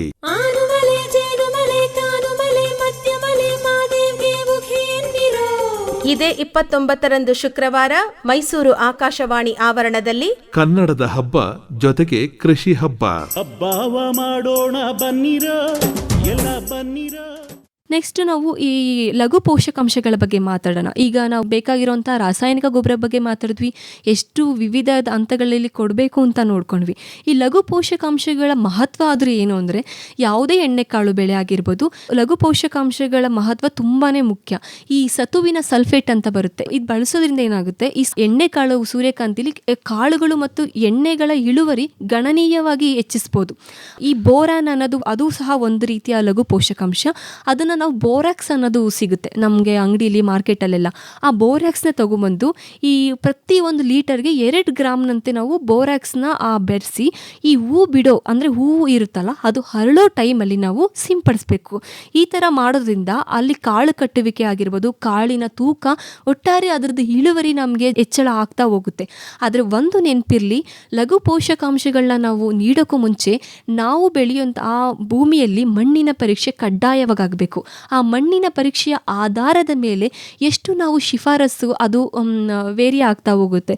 ಅಂದರೆ ವಿವಿಧವಾಗಿ ನಾವು ಕೊಡ್ತಾ ಹೋಗಬೇಕು. ಇದು ಕಡ್ಡಾಯ ಅಲ್ಲ, ಮಣ್ಣಿನ ಪರೀಕ್ಷೆ ಕಡ್ಡಾಯವಾಗಿ ನಂತರ ಅದಕ್ಕೆ ನಾವು ಶಿಫಾರಸನ್ನು ನಾವು ಮಾಡಬೇಕಾಗುತ್ತೆ. ನಂತರ ನಾವು ಸಸಿಗಳನ್ನ ವಿರಳ ಮಾಡೋದು ಅಂದರೆ ಈಗ ನಾವು ಬಿತ್ತನೆ ಮಾಡಿದ 15ರಿಂದ 20 ದಿನಗಳಿಗೆ ಒಮ್ಮೆ ಪ್ರತಿ ಸಾಲಲ್ಲಿ 1 ಅಡಿ ಅಂತರದಲ್ಲಿ ಗುಣೆಲಿ ಹಾಕಿರ್ತೀವಿ. ಆ ನಂತರ ಒಂದು ಸಸಿ, ಈಗ ನಾವು 3 ಬೀಜನೆ ಬಿತ್ತನೆಗಳು ಹಾಕಿದ್ದೀವಿ ಅಂತ ಅಂದರೆ ಅಲ್ಲಿ 3 ಗಿಡ ಇದ್ದಾಗ ನಾವು 1 ಗಿಡ ಬಿಟ್ಟು 2 ಗಿಡಗಳನ್ನ ಅದನ್ನು ನಾವು ತೆಗೆದಾಕಬೇಕು. ಆ ಥರ ಮಾಡೋದ್ರಿಂದ ಒಂದು ಗಿಡಕ್ಕೆ ಸಂಪೂರ್ಣವಾದ ಪೋಷಕಾಂಶಗಳು ದೊರೆತಿ ದೃಢವಾಗಿ ಅದು ಬೆಳೆದು ನಮಗೆ ಬೇಕಾಗಿರೋಂಥ ಹೆಚ್ಚಿನ ಇಳುವರಿ ಪಡೆಯಲು ನಮಗೆ ಇದು ಅನುಕೂಲ ಆಗುತ್ತೆ. ನಂತರ ಈ ಒಂದು ಮಧ್ಯಂತರ ಬೇಸಾಯ ಅನ್ನೋದು ಮಾಡಬೇಕು ನಮ್ಮ ಒಂದು ಸೂರ್ಯಕಾಂತಿಲಿ. ಯಾಕೆ ಈ ಮಧ್ಯಂತರ ಬೇಸಾಯ ಅಂದರೆ ಏನು ಇದು ನಾವು ಮಾಡೋದು ಅಂದರೆ, ಈ ಬಿತ್ತನೆ ಆಗಿದ್ದು ಒಂದು 30ರಿಂದ 40 ದಿನಗಳಾದಮೇಲೆ ಪ್ರತಿ ಸಸಿಗೂ ಒಂದಿಷ್ಟು ಮಣ್ಣನ್ನು ಹಾಕಬೇಕು ಒಂದು ಬುಡದ ಹತ್ರ. ಈ ಥರ ಮಾಡೋದ್ರಿಂದ ಮುಂದೆ ಆ ಗಿಡಗಳ ತೆನೆಗಳ ಭಾರದಿಂದ ಈ ಗಿಡಗಳು ನೆಲಕ್ಕೆ ಬೀಳೋದನ್ನ ನಾವು ತಪ್ಪಿಸ್ಬೋದು. ಹಾಗಾಗಿ ಈ ಒಂದು ಮಧ್ಯಂತರ ಬೇಸಾಯ ತುಂಬಾ ಮುಖ್ಯ ಈ ಒಂದು ಸೂರ್ಯಕಾಂತಿ ಬೆಳೆಲಿ. ನಂತರ ಈಗ ನಾವು ನೀರು ನಿರ್ವಹಣೆ ಅನ್ನೋದನ್ನ ಹೇಗೆ ಕೊಡ್ತೀವಿ, ಬಿತ್ತಿದ ಮುಂಚೆ ಹಾಗೂ ಬಿತ್ತಿದ ಆದ ಮೇಲೆ ನಾವು ಒಂದಿಷ್ಟು ನೀರನ್ನು ನಾವು ಹಾಯಿಸ್ತಾ ಹೋಗಬೇಕು. ಆ ಹವಾಗುಣ ಮತ್ತು ಮಣ್ಣಿನ ಗುಣಾಣುಗಳ ಸಾರ ಅಗತ್ಯವಾಗಿ ತಕ್ಕಂತೆ ಕೊಡಬೇಕು. ಈ ಕಪ್ಪು ಮಣ್ಣಲ್ಲಿ ನಾವು ಒಂದು 15ರಿಂದ 20 ದಿನಗಳಿಗೊಮ್ಮೆ ಕೊಟ್ಟರೆ ನಡೆಯುತ್ತೆ. ಆದರೆ ಕೆಂಪು ಮಣ್ಣಲ್ಲಿ ನಾವು 8ರಿಂದ ದಿನಗಳಿಗೊಮ್ಮೆ ಕೊಡಲೇಬೇಕು. ಯಾಕಂದರೆ ನೀರು ಸಂಗ್ರಹಿಸುವಂಥ ಸಾಮರ್ಥ್ಯ ಈ ಕೆಂಪು ಮಣ್ಣಿಗೂ ಹಾಗೂ ಕಪ್ಪು ಮಣ್ಣಿಗೂ ಸಹ ಬೇರೆ ಬೇರೆ ಆಗುತ್ತೆ. ಆ ನಂತರ ನಾವು ಇವಾಗ ನೀರಿನ ಅಭಾವ ಬಂದಾಗ ನಾವು ತುಂಬ ಮುಖ್ಯವಾಗಿ ಗಮನ ಬೇಕಾಗಿರೋದೇನೆಂದರೆ, ತುಂಬ ಮುಖ್ಯವಾದ ಹಂತಗಳು ಯಾವ್ಯಾವು, ಈ ಮೊಗ್ಗು ಬಿಡುವಂಥದ್ದು, ಹೂ ಬಿಡುವಂಥ ಸಮಯ ಹಾಗೂ ಕಾಳು ಕಟ್ಟಿ ಅದು ದಪ್ಪ ಆಗುವಂಥ ಸಮಯದಲ್ಲಿ ನಾವು ಕಡ್ಡಾಯವಾಗಿ ನೀರಿನ ಅಭಾವವಾಗದಂತೆ ನಾವು ನೋಡಿಕೊಳ್ಳೋದು ತುಂಬಾ ಮುಖ್ಯ ಇದರಲ್ಲಿ. ಇನ್ನು ಕಳೆ ನಿರ್ವಹಣೆ ಅಂತ ಬಂದಾಗ ಈ ಸೂರ್ಯಕಾಂತಿಲಿ ಬಿತ್ತಿದ ದಿವಸ ಆಗಿರ್ಬೋದು ಅಥವಾ ಮಾರನೇ ದಿವಸ ಆಗಿರ್ಬೋದು, ಮುನ್ನೆಚ್ಚರಿಕೆ ಕ್ರಮದಿಂದ ಈ ಎಕರೆಗೆ 0.8 ಮಿಲಿಲೀಟರ್ ಬ್ಯೂಟಾಕ್ಲೋರ್ ಅಥವಾ ಈ ಅಲಾಕ್ಲೋರ್ ಅನ್ನೋ ಒಂದು ಕಳೆನಾಶಕ ರಾಸಾಯನಿಕನ ನಾವು ಸಿಂಪಡಿಸ್ತಾ ಹೋಗಬೇಕು. ಈ ಥರ ಸಿಂಪಡಿಸೋ ಸಮಯದಲ್ಲಿ ನಾವು ಯಾವ ಥರ ಸಿಂಪರಣೆ ಮಾಡಬೇಕು ಕಳೆನಾಶಕ ಅಂದರೆ, ನಾವು ಸಿಂಪರಣೆ ಮಾಡೋ ಟೈಮಲ್ಲಿ ಹಿಂಭಾಗದಿಂದ ಸಿಂಪರಣೆ ಮಾಡ್ಕೊಡ್ತಾ ಬರಬೇಕು. ಹಾಗೂ ಮಣ್ಣಿನಲ್ಲಿ ಸಾಕಷ್ಟು ತೇವಾಂಶ ಇದೆಯಾ ಅಥವಾ ಇಲ್ವಾ ಅನ್ನೋದು ಸಹ ನಮಗೆ ಗಮನ ಇರಬೇಕು. ಮತ್ತು ಹೆಚ್ಚು ಎಂಟೆಗಳಿರದಂತೆ ಎಚ್ಚರ ವಹಿಸಬೇಕು. ಏಕೆಂದರೆ ಸಿಂಪಡಿಸಿದ ಕೀಟನಾಶಕ ಒಂದು ಹೆಚ್ಚಿನ ಪ್ರಮಾಣದಲ್ಲಿ ಅದು ಕೆಲಸ ಮಾಡಬೇಕು ಅಂದರೆ ಈ ಎಲ್ಲ ಅಂಶಗಳು ಸಹ ತುಂಬಾ ಮುಖ್ಯ. ಈ ಥರ ಕಳೆ ನಿರ್ವಹಣೆ, ನೀರು ನಿರ್ವಹಣೆ ಎಲ್ಲ ಮಾಡಿದ ನಂತರ ಮತ್ತೊಂದು ನಮಗೆ ಎದುರಾಗುವಂತಹ ಮುಖ್ಯವಾದ ಸಮಸ್ಯೆ ಅಂದರೆ ಈ ಕೀಟಗಳ ಹಾಗೂ ರೋಗಾಣುಗಳ ಬಾಧೆ ಸೂರ್ಯಕಾಂತಿಲಿ. ಸೊ ಈ ಕೀಟಾಣುಗಳು ರೋಗಾಣುಗಳಿಂದ ಎಷ್ಟು ಹತ್ತಿರ 50% ನಮಗೆ ಇಳುವರಿ ಅಲ್ಲಿ ನಷ್ಟ ಕಂಡು ಬರುತ್ತೆ. ಮೊದಲನೇದಾಗಿ ಕೀಟಗಳು ಮತ್ತು ರೋಗಾಣುಗಳು ಯಾಕೆ ಹೆಚ್ಚಾಗ್ತಿದೆ ಈಗಿನ ಕಾಲದಲ್ಲಿ ಎಂತಕ್ಕೆ ಅಂತಂದರೆ, ಒಂದು ಬಹು ಮುಖ್ಯವಾದ ಕಾರಣ ಏನಂದರೆ ಏಕ ಬೆಳೆ ಪದ್ಧತಿ. ಏಕ ಬೆಳೆ ಪದ್ಧತಿ ಅಂದರೆ ಏನು, ಒಂದೇ ಜಾಗದಲ್ಲಿ ಒಂದೇ ಬೆಳೆನ ಪ್ರತಿ ವರ್ಷ ಬೆಳೀತಾ ಇರೋದೇ ನಾವು ಏಕ ಬೆಳೆ ಪದ್ಧತಿ ಅಂತೀವಿ. ಇದು ಮಾಡೋದ್ರಿಂದ ಮಣ್ಣಿನ ಪೋಷಕಾಂಶ ಕೊರತೆ ಆಗೋದ್ರಿಂದ ಹಿಡಿದು ಆ ಒಂದು ಬೆಳೆಯು ಎಲ್ಲ ಕೀಟಗೂ ಮತ್ತು ರೋಗಕ್ಕೂ ಸಹ ಅವಕಾಶ ಮಾಡಿಕೊಟ್ಟು ಅದು ಕುಗ್ಗುತ್ತೆ. ಸೊ ಇದರ ಸಲುವಾಗಿ ನಾವು ಏಕ ಬೆಳೆ ಪದ್ಧತಿಯನ್ನು ನಿಲ್ಲಿಸಬೇಕು. ಬೇರೆ ಬೇರೆ ಬೆಳೆನ ವರ್ಷಕ್ಕೆ ಈ ವರ್ಷ ನಾವು ಸೂರ್ಯಕಾಂತಿ ಬೆಳೆದ್ರೆ ಮುಂದಿನ ವರ್ಷ ಬೇರೆ ದ್ವಿದಳ ಧಾನ್ಯಗಳನ್ನ ನಾವು ಬೆಳಿಬೇಕು. ಆಗ ಎಲ್ಲ ಥರ ಸಮತೋಲನ ನಾವು ತಗೊಂಬರ್ಬೋದು. ಇನ್ನೊಂದು ಯಾವುದು ಅತಿ ಮುಖ್ಯವಾದ ಕಾರಣ ಅಂದರೆ ಈ ಪೀಡೆನಾಶಕಗಳು ಅಂದರೆ ಕೀಟನಾಶಕಗಳು, ಶಿಲೀಂಧ್ರನಾಶಕಗಳು. ನಾವು ಇವನ್ನ ಏನು ಮಾಡ್ತೀವಿ, ನಾವು ಇಷ್ಟು ಅಂತ ಒಂದು ದೃಢೀಕರಿಸಿ ಶಿಫಾರಸು ಮಾಡಿರ್ತೀವಿ. ಅದಕ್ಕಿಂತ ಹೆಚ್ಚು ಬಳಕೆ ಮಾಡಿದ್ರೆ ಅದು ಬೇಗ ನಿರ್ವಹಣೆ ಆಗುತ್ತೆ ಅನ್ನೋ ಒಂದು ನಾವು ಗಮನದಲ್ಲಿ ಇಟ್ಕೊಂಡು ಆ ಥರ ಮಾಡ್ತೀವಿ. ಬಟ್ ಅದು ತಪ್ಪು ಕಲ್ಪನೆ. ನಾವು ಅದನ್ನು ಅವೈಜ್ಞಾನಿಕ ಬಳಕೆ ಅಂತ ಕರಿತೀವಿ. ಆ ಥರ ಅತಿ ಹೆಚ್ಚು ನಾವು ಸಿಂಪಡಿಸೋದು, ಈ ಥರ ಜಾಸ್ತಿ ಬಳಸೋದ್ರಿಂದ ಏನಾಗುತ್ತೆ, ಈ ಔಷಧಿಗಳನ್ನೆಲ್ಲ ನಾವೇ ಕೀಟಗಳಲ್ಲಿ ನಾವೇ ಆ ರೋಗಾಣುಗಳ ಎಲೆಗಳಲ್ಲಿ ನಿರೋಧಕ ಶಕ್ತಿನ ಹೆಚ್ಚು ಮಾಡ್ದಂಗಾಗುತ್ತೆ. ಆಗ ನೀವು ಎಷ್ಟೇ ಬಳಸಿದ್ರೂ ಕೂಡ ಯಾವುದೇ ಥರ ನಿಯಂತ್ರಣ ಹಾಗೂ ನಿರ್ವಹಣೆ ಆಗೋದು ತುಂಬ ಕಡಿಮೆ. ಸೊ ಹೀಗಾಗಿ ಈ ಕೀಟಗಳಲ್ಲಿ ಯಾವ್ಯಾವ ಥರ ನೋಡ್ಬೋದು ಅಂತಂದರೆ 3 ಗುಂಪು ಬರುತ್ತೆ. ಒಂದು ಎಲೆ ತಿನ್ನುವ ಕೀಟಗಳು, ರಸ ಇರುವ ಕೀಟಗಳು ಹಾಗೂ ತೆನೆ ಕೊರೆಯುವ ಕೀಟ. ಈ ಎಲೆ ತಿನ್ನುವ ಕೀಟದಲ್ಲಿ ಪ್ರಮುಖವಾಗಿ 4 ಇರುತ್ತೆ. ಯಾವುದು? ತಂಬಾಕಿನ ಕತ್ರಿ ಹುಳು, ಬಿಹಾರಿನ ಕಂಬಳಿ ಹುಳು, ಕೊಂಡಲಿ ಹುಳು ಹಾಗೂ ಮೂತಿ ಹುಳು ಅಂತ. ಇದನ್ನು ನಾವು ಹೊಲದಲ್ಲೆಲ್ಲ ನೋಡ್ತಾ ಇರ್ತೀವಿ. ತಂಬಾಕಿನ ಕತ್ರಿ ಹುಳು, ಅದ್ರ ಮೇಲೆಲ್ಲ ಕಂದು ಬಣ್ಣದ ಥರ ತ್ರಿಭುಜ ಕೋನದ ಚುಕ್ಕಿ ಚುಕ್ಕಿ ಇರ್ತವೆ. ಆ 3ನೇ ಹಂತದ ಮರಿಗಳು ಏನು ಮಾಡ್ತವೆ, ಇದು ಮತ್ತು ಕಂಬಳಿ ಹುಳು ಏನು ಮಾಡುತ್ತೆ ಅಂದರೆ ಈ ಎಲೆಯ ಕೆಳಭಾಗದಲ್ಲಿ ಗುಂಪು ಗುಂಪಾಗಿ ಮೊಟ್ಟೆ ಇಡೋದ್ರ ಜೊತೆಗೆ ಗುಂಪು ಗುಂಪಾಗಿ ಆ ಮರಿ ಹಂತಗಳು ಸೇರಿ ಆ ಎಲೆಯ ಪತ್ರ ಹರಿತನ್ನು ಕೆರೆದು ತಿನ್ನುತ್ತೆ. ಸೊ ಅದು ನಮಗೆ ತುಂಬ ಚೆನ್ನಾಗಿ ಗುರುತಿಸ್ಪಡ್ಬೋದು. ಅದು ಕೆರೆದು ತಿಂದಾಗ ಮಿಕ್ಕಿದ ನಾಳಗಳನ್ನ ನಾವು ಚೆನ್ನಾಗಿ ಗುರುತಿಸ್ಬೋದು ಹೊಲದಲ್ಲಿ. ಆ ನಂತರ ಕೊಂಡಲಿ ಹುಳು ಅಂತ ನಮಗೆ ಕೇಳ್ಪಟ್ಟಿದ್ದೀವಿ. ಇದನ್ನು ಹಸಿರು ಹುಳು ಅಂತ ನಾವು ಸಾಮಾನ್ಯವಾಗಿ ಕರಿತೀವಿ. ಅದಕ್ಕೆ 3 ಜೊತೆ ಕಾಲಿರೋದ್ರಿಂದ ಅದು ಈ ಗೇಣು ಹಾಕಿರೋ ಥರ ಅದು ನಡೀತಾ ಇರುತ್ತೆ. ಸೊ ಆ ಒಂದು ಹುಳು ಹೇಗೆ ಮಾಡುತ್ತೆ, ಇದು ಯಾವುದೇ ಥರ ಗುಂಪಲ್ಲಿ ಇರಲ್ಲ, ಒಂದೊಂದೇ ಓಡಾಡಿಕೊಂಡು ಸಂಪೂರ್ಣವಾಗಿ ಎಲೆನ ಹೇಗೆ ಕತ್ತರಿಸುತ್ತೆ ಅಂದರೆ ಒಮ್ಮೊಮ್ಮೆ ಅದು ತೊಟ್ಟು ಮಾತ್ರ ಉಳಿಯುತ್ತೆ, ಅದು ಬಿಟ್ಟು ಇನ್ನು ಮಿಕ್ಕಿದೆಲ್ಲ ಕತ್ತರಿಸಿ ತಿಂದಿರುತ್ತೆ. ಸೊ ಇನ್ನೊಂದು ಲಾಸ್ಟ್ ಇದು ತುಂಬ ಇಂಪಾರ್ಟೆಂಟು, ಮೂತಿ ಹುಳು ಅಂತ ಅಂತೀವಿ. ಇದನ್ನು ನೀವು ಚೆನ್ನಾಗಿ ಗುರುತಿಸ್ಬೋದು. ಅದು ಉದ್ದವಾದ ಮೂತಿ ಹೊಂದಿರುವಂಥ ಸಣ್ಣ ಜೀರುಂಡೆ ಥರ ಕಾಣಿಸುತ್ತೆ. ಇದೇನು ಮಾಡುತ್ತೆ, ಪ್ರೌಢ ಹಂತದಲ್ಲಿ ಈ ಎಲೆಗಳು ಹಾಗೂ ಹೂವಿನ ತುದಿ ಇರುತ್ತಲ್ಲ, ಅದನ್ನು ಈ ಇಂಗ್ಲೀಷಲ್ಲಿ ನಾವು ಯೂಕಾರ ಅಂತ ಬರಿತೀವಿ. ಆ ಯೂ ಥರನೇ ಕಟ್ ಮಾಡಿರುತ್ತೆ, ಆ ಆಕಾರದಲ್ಲೇ ಅದನ್ನು ಕತ್ತರಿಸಿ ತಿಂದಿರುತ್ತೆ. ಸೊ ಈ ಥರ ನಿಮಗೆ ಗುರುತಿಸ್ಪಟ್ರೆ, ಈ ಥರ ಗುಣಲಕ್ಷಣಗಳು ಕಂಡು ಬಂದರೆ ಅದು ನಿಜಕ್ಕೂ ಸಹ ಈ ಎಲ್ಲ ಕೀಟಗಳು ಸಹ ಎಲೆ ತಿನ್ನುವ ಕೀಟಗಳಲ್ಲಿ ಅಂತ ಒಂದು ಗುಂಪು. ಇದನ್ನು ಯಾವ ಥರ ಸಮಗ್ರ ಹತೋಟಿ ಕ್ರಮಗಳನ್ನ ತಗೋಬೇಕು ಇದಕ್ಕೆ ಅಂತ ಅಂದಾಗ, ನಾವು ಫಸ್ಟು ಈ ಪ್ರತಿ ಎಕರೆಗೆ ಮೊದಲನೇದಾಗಿ 4ರಿಂದ 5 ಒಂದು ಫೆರಮೋನ್ ಲ್ಯೂರ್ ಅಂತ ಬರುತ್ತೆ. ಅದನ್ನು ಲೈಂಗಿಕಾಕರ್ಷ ಲ್ಯೂರ್ ಅಂತ ಕರಿತೀವಿ. ಅದನ್ನು ಆ ಥರ ಒಂದು ಬಲೆನ ಬಳಸ್ಬಿಟ್ಟು ಆ ಕೀಟದ ಚಟುವಟಿಕೆ ಹೇಗಿದೆ ಅನ್ನೋದನ್ನ ನೋಡ್ಕೋತೀವಿ. ಅದನ್ನು ಗುರುತಿಸಿದ್ರೆ ಹೌದು ಈ ಕೀಟದ ಈ ಸಂಖ್ಯೆ ಪ್ರಮಾಣ ಜಾಸ್ತಿ ಆಗಿದೆ, ಇದಕ್ಕೆ ಬೇಕಾದಂಥ ಅತಿ ಹೆಚ್ಚು ಹತೋಟಿ ಕ್ರಮಗಳನ್ನ ನಾವು ತಗೋಬೋದು ಅನ್ನೋದನ್ನ ನಾವು ಅಲ್ಲಿ ಕಂಡ್ಕೋಬೋದು. ಎರಡನೇದು, ಈ ಬಿಹಾರ್ ಕಂಬಳಿ ಹುಳು ಇರುತ್ತಲ್ಲ, ಆ ಕಂಬಳಿ ಹುಳು ತಳಭಾಗದಲ್ಲಿ ಗುಂಪಾಗಿರೋದ್ರಿಂದ ನಾವೇ ಸ್ವತಃ ಹೋಗಿ ಅದನ್ನು ಆಯ್ದು ಅದನ್ನು ಪಕ್ಕಕ್ಕೆ ತಂದು ನಾಶ ಮಾಡ್ತಾ ಹೋಗಬೇಕು. ಇನ್ನು ಈ 2 ಹುಳುಕ್ಕೆ ನಾವು 5% ಬೇವಿನ ಕಷಾಯ ಇರುತ್ತಲ್ಲ, ಬೇವಿನ ಬೀಜದ ಕಷಾಯ ಇರುತ್ತಲ್ಲ, ಅದು ತುಂಬ ಚೆನ್ನಾಗಿ ಕೆಲಸ ಮಾಡುತ್ತೆ. ಅದನ್ನು 40 ಮತ್ತು 50 ದಿನಗಳ ಬೆಳೆಗೆ ನಾವು 2 ಬಾರಿ ಸಿಂಪಡಿಸ್ತಾ ಹೋಗಬೇಕು. ಇದರಿಂದ ಮಾಡೋದ್ರಿಂದ ಅದು ಕಮ್ಮಿ ಆಗ್ತದೆ. ಇಷ್ಟೆಲ್ಲ ಮಾಡಿ ಇನ್ನೂ ಜಾಸ್ತಿ ಆಗ್ತಿದೆ ಅದ್ರದ್ದು ಹುಳುಗಳ ಅಂತ ಅಂದರೆ, ನಾವು ಅನಿವಾರ್ಯ ಅಂತ ಬಂದಾಗ ನಾವು ಆ ಬೆಳೆಗೆ 1 ಮಿಲಿ ಪ್ರೊಫೆನಫಾಸ್ ಅನ್ನೋ ಒಂದು ರಾಸಾಯನಿಕ ಕೀಟನಾಶಕನ ಪ್ರತಿ ಲೀಟರ್ಗೆ ಬೆರೆಸ್ಕೊಂಡು ಹೂ ಬಿಡೋಕ್ಕೂ ಮುಂಚೆ ನಾವು ಅದನ್ನು ಕೀಟನಾಶಕನ ಸಿಂಪಡಿಸ್ತಾ ಹೋಗಬೇಕು. ಈ ಥರ ಐದರ್ ಪ್ರೊಫೆನೋಫಾಸರ್ ತೊಗೋಬೋದು ಅಥವಾ ಸೆರೋಸಿನ್ ಆದರೂ ನೀವು ತೊಗೋಬೋದು. ನೀವು ತಗೊಂಡು ಸಿಂಪಡಿಸೋದ್ರಿಂದ ಆ ಒಂದು ಮಟ್ಟಿಗೆ ಅದು ಹತೋಟಿಗೆ ಬಂದೇ ಬರುತ್ತೆ ಕೊನೆ ಪಕ್ಷ ಕೀಟನಾಶಕದಿಂದ. ಇದೊಂದು ಗುಂಪಿನ ಕೀಟಗಳು ಯಾವುದು ಅಂದರೆ ರಸ ಇರುವ ಕೀಟಗಳು. ಇದಂತೂ ಬಹಳ ಇಳುವರಿ ನಷ್ಟ ಸಂಭವಿಸುವಂಥ ಒಂದು ಗುಂಪು. ಇದರಲ್ಲಿ 50% ನಷ್ಟ ಸಂಭವಿಸುವಂತಹ ಚಾನ್ಸಸ್ ಇರುತ್ತೆ. ಇದು ಹೇಗಿರುತ್ತೆ ಅಂದರೆ, ರಸ ಇರೋ ಕೀಟಗಳು ಅಂದರೆ ಬೆಳೆಯ ಮೊದಲ ಹಂತದಿಂದ ಹಿಡಿದು ಕೊನೆಯ ಹಂತದವರೆಗೂ ಸಹ ನೀವು ನೋಡ್ತಾನೆ ಇರ್ಬೋದು. ಪ್ರತಿ ದಿನವೂ ಅದು ಕಾಣಿಸ್ಕೊಳ್ತಾ ಹೋಗುತ್ತೆ. ಇದರ ಸಾಮಾನ್ಯ ಲಕ್ಷಣಗಳೇನು? ಬೆಳವಣಿಗೆ ಕುಂಠಿತಗೊಳ್ಳೋದು, ಎಲೆಗಳ ಅಂಚು ಮೇಲೆ ಸುಟ್ಟಂತಾಗುವಂಥದ್ದು, ಎಲೆಗಳು ಮುದುಕೊಳ್ಳುವಂಥದ್ದು, ಬಾಡಿದಂತೆ ಅವು ಸುಟ್ಟಂತೆ ಕಂಡುಬರುತ್ತೆ ನಿಮಗೆ. ಸೊ ಇದರೊಳಗೆ ಪ್ರಮುಖವಾಗಿ ರಸ ಇರುವ ಕೀಟಗಳು ಎಲ್ಲಿರ್ತವೆ ಅಂದರೆ ಕೆಳಭಾಗದಲ್ಲಿ ನಿಮಗೆ ಆಶ್ರಯ ಪಡ್ಕೊಂಡಿರ್ತವೆ.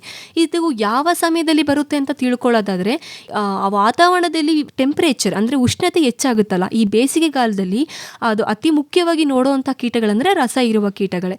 ಸೊ ಇದು ಅಕ್ಟೋಬರ್ ಮತ್ತು ನವೆಂಬರ್ ತಿಂಗಳಲ್ಲೂ ಸಹ ನಿಮಗೆ ಒಮ್ಮೊಮ್ಮೆ ಬಾಧೆ ಜಾಸ್ತಿ ಕಾಣಿಸುತ್ತೆ. ಇದರೊಳಗೆ ತುಂಬ ಮುಖ್ಯವಾದ ಯಾವುದು, ಥ್ರಿಪ್ಸ್ ನುಸಿಗಳು ಅಂತ ನಾವು ನೋಡಿತೀವಿ. ಸಣ್ಣ ನುಸಿಗಳು ಅದು ಸಹ ಜೂನ್ ಮತ್ತು ಜುಲೈ ತಿಂಗಳಲ್ಲಿ ನಿಮಗೆ ಕಾಣಿಸ್ಕೊಳ್ಳುತ್ತೆ. ಆ ಎಲೆಯ ಕೆಳಭಾಗದಲ್ಲಿ ನಿಮಗೆ ಗಾಯ ಮಾಡಿ ಅದರಿಂದ ಹೊರ ಬರುತ್ತಲ್ಲ ಎಲೆಯಿಂದ, ಆ ರಸನ ಅದು ಕೂಡ್ತಾ ಹೋಗುತ್ತೆ, ಹೀರ್ತಾ ಹೋಗುತ್ತೆ. ಆ ಗಾಯಗೊಂಡ ಸ್ಥಳದಲ್ಲಿ ಹಳದಿ ಮಚ್ಚೆಗಳು ನಿಮಗೆ ಕಾಣಿಸುತ್ತೆ. ಇದೊಂದು ಪ್ರಮುಖವಾಗಿ ನಾವು ತಿಳ್ಕೋಬೇಕು. ಈ ಒಂದು ಥ್ರಿಪ್ಸ್ ನುಸಿಯ ಎಂಜಿಲಿನಲ್ಲಿ ಒಂದು ಮಾರಕವಾದ ನೆಕ್ರೋಸಿಸ್ ನಂಜು ರೋಗಾಣುಗಳಿರುತ್ತೆ.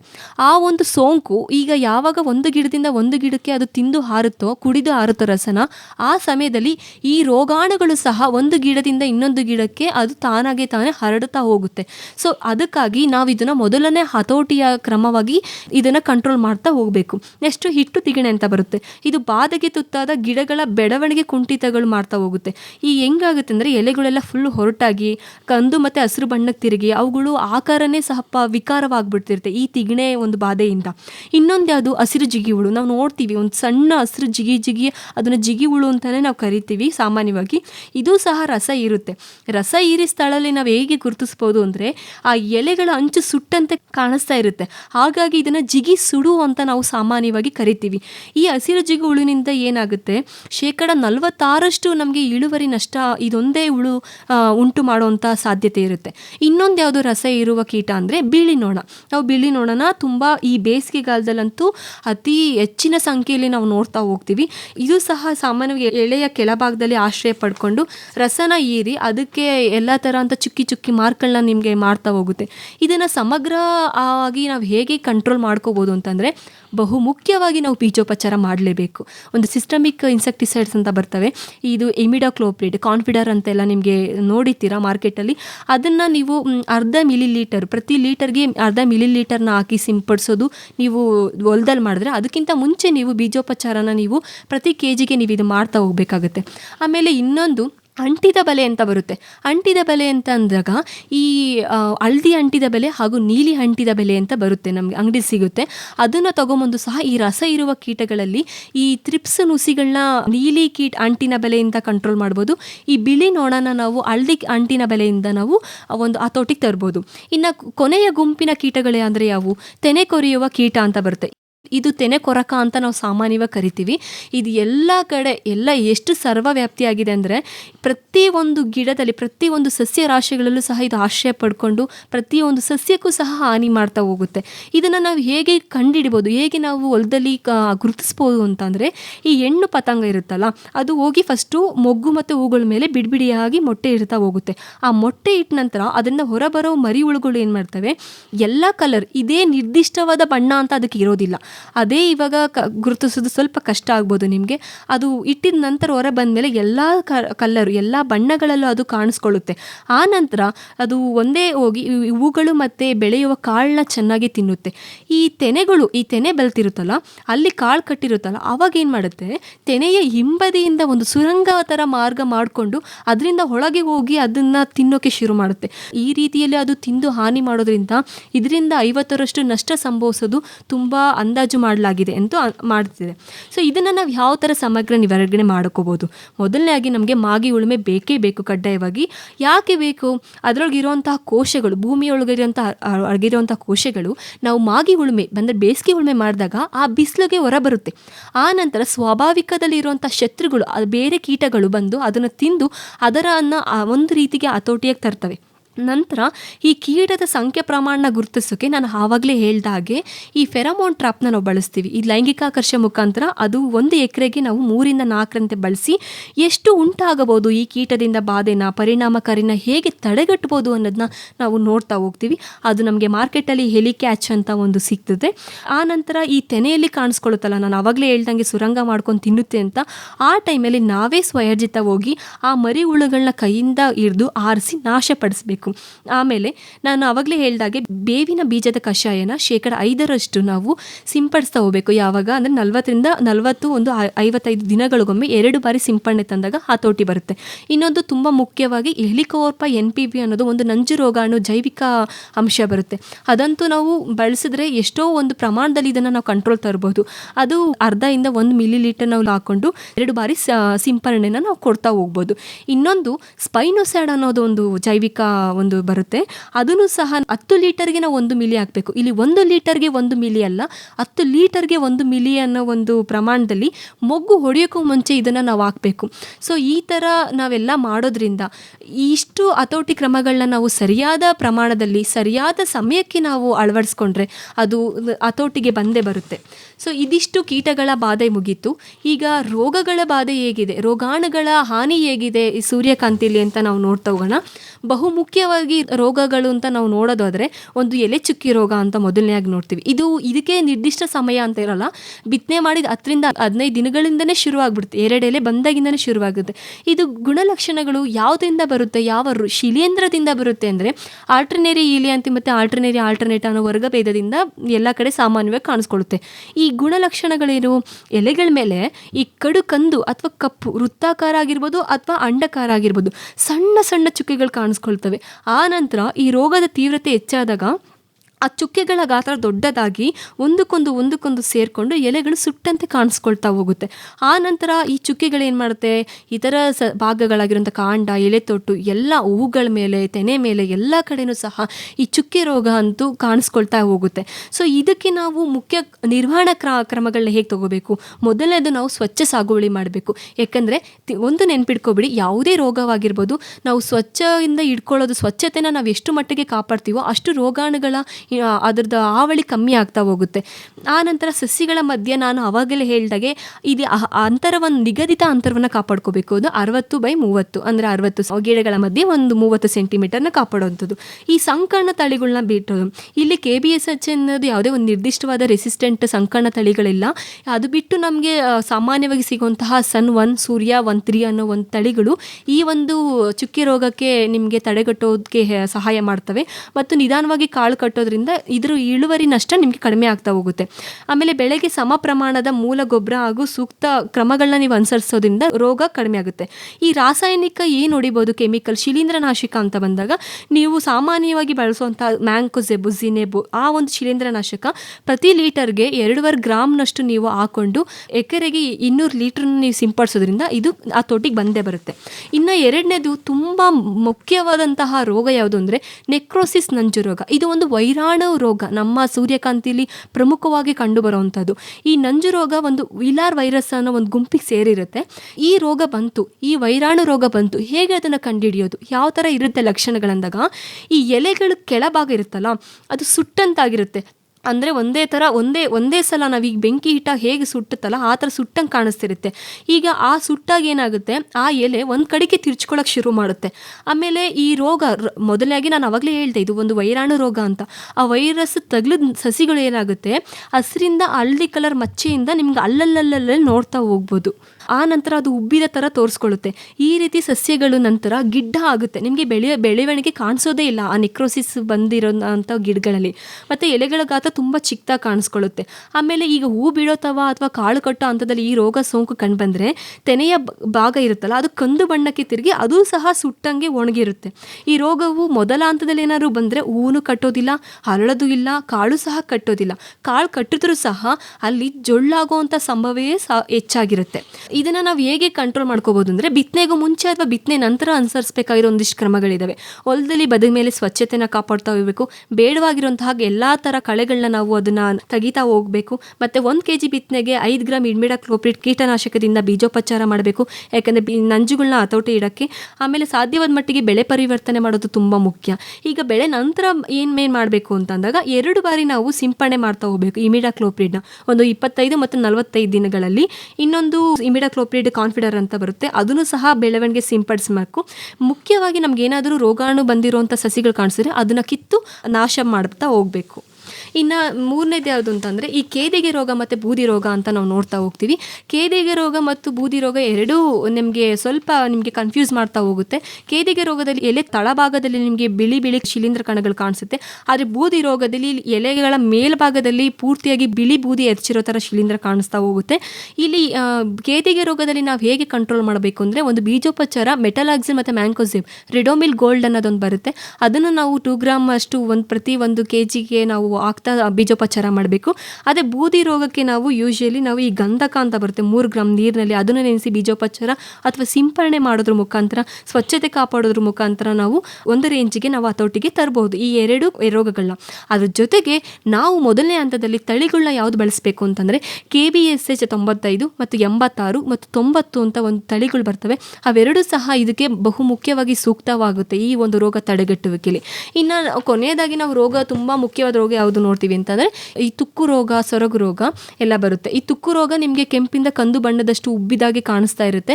ಅದಕ್ಕೆ ನೀವು ಟ್ರಯೋಜೋಲ್ ಗ್ರೂಪ್ ಪ್ರಾಪಿಕೊನಜೋಲ್ನ ನೀವು ಸಿಂಪರಣೆ ಮಾಡ್ಬೋದು 1 ಮಿಲಿಗ್ರಾಮ್ ಆಗಿ. ನಂತರ ಈ ಸೊರಗು ರೋಗ ಹೇಗೆ ಅಂತಂದರೆ ಕಾಂಡದ ಮಧ್ಯೆ ಬೇರೆಲ್ಲ ಕೊಳ್ತು ಅಲ್ಲಿ ನಿಮಗೆ ಬಿಳಿ ಶಿಲೀಂಧ್ರ ಕಾಣ್ತಿರುತ್ತೆ.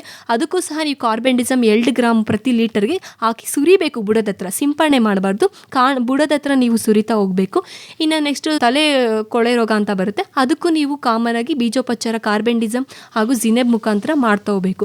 ಇಷ್ಟೆಲ್ಲ ರೋಗಾಣುಗಳ ನಿರ್ವಹಣೆ ನಂತರ ನಾವು ಒಂದೆರಡು ಚಟುವಟಿಕೆಗಳನ್ನ ಸೂರ್ಯಕಾಂತಿಲಿ ತುಂಬ ಮುಖ್ಯವಾಗಿ ಅಳವಡಿಸ್ಕೋಬೇಕಂದ್ರೆ ಜೇನು ಕೃಷಿ ಮಾಡೋದ್ರಿಂದ ಆ ಜೇನು ಹುಳುಗಳ ಪರಾಗಸ್ಪರ್ಶ ಕ್ರಿಯೆಯಿಂದ ನಮಗೆ ಕಾಳು ಕಟ್ಟುವಿಕೆ ಮತ್ತು ಅದರ ಇಳುವರಿ ಹೆಚ್ಚಾಗ್ತಾ ಹೋಗುತ್ತೆ. ಪ್ರತಿ ಎಕರೆಗೆ ನೀವು 5ರಿಂದ 6 ಬಾಕ್ಸಷ್ಟು ಜೇನು ಕೃಷಿ ಹುಳುಗಳನ್ನ ಇಟ್ಟರೆ ಅದು ತುಂಬ ಸೂಕ್ತ.